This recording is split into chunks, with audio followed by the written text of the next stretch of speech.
So we want to be able to quit out of a game when it's in the middle of running or at any other point. So we'll go, I'm going to switch back over to our single player view here, or our single player scene, sorry. And what we're going to do is add the ability for if our players hit escape, it'll quit out of the game and bring them back to the main menu. And to do that, all we're going to do is go into our game manager, and this will be automatically applied to both of our scenes because we're making a change to the script, not just to what's within an individual scene.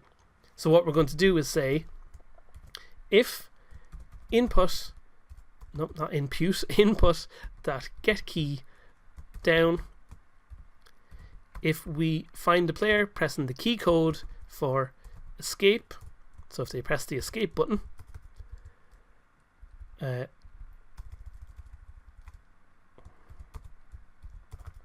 what it's going to do is we're going to tell it to go into the scene manager, and we want to load the scene main menu, because we know that's the first scene that our players are going to encounter. We're never going to change that. We're always going to have our players loading into the main menu scene, so we can make sure we can be happy in the knowledge that we're hard coding that into the game. So we're going to save that, then we're going to pop back into the game here. We're going to let it compile.